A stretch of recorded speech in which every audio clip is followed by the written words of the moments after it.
Bukod sa pagpapatatag ng negosasyon ng Canada sa gitna ng 30-day pause ng bantang taripa ng Amerika, ayon po sa mga eksperto, maiging tignan na rin ng gobyerno ang mga pangmatagalang solusyon. Kabilang po ang suporta sa mga lokal na negosyo at industriya. May report si Teresa Redula. Pangungunahan ni Prime Minister Justin Trudeau ang isang Canada-US Economic Summit sa Toronto, Biyernes. Nalayong iengganyo ang kooperasyon at koordinasyon sa loob ng Canadian border.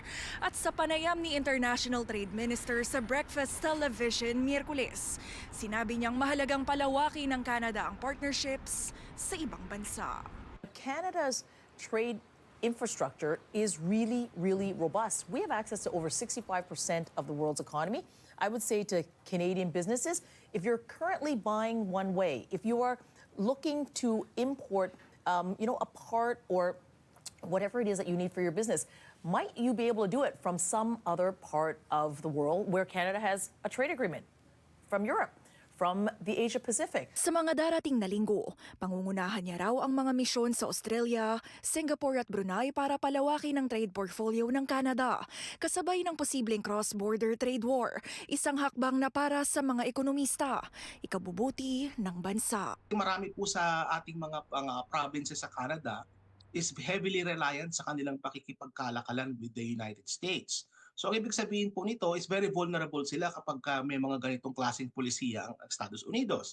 So ang ibig sabihin nito is it makes sense na mag-diversify po sila ng kanilang mga trading partners. Bukod pa raw dito, mabuti rin daw na paigtingin ng gobyerno ang suporta sa domestic industries. Kumbaga ngayon lang na nagkaroon ng threat ng taripa na naaalala natin na tayo ay mag-buy Canadian, di ba?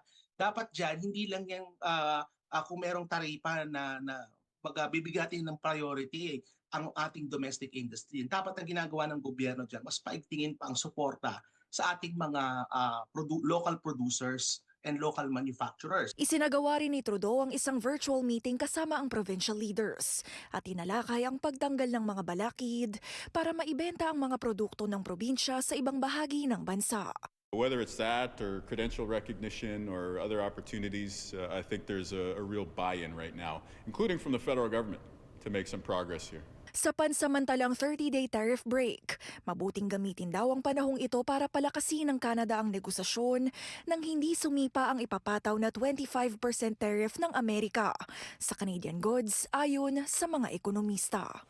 Yun yung kailangan nilang gawin dyan. Kailangan maiwasan natin itong taripang ito.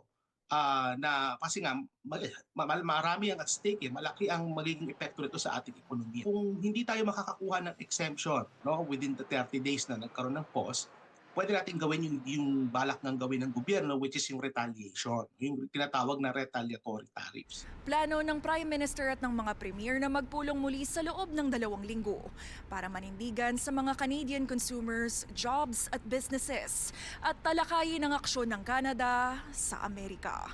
Teresa Redula, Omni News, Toronto.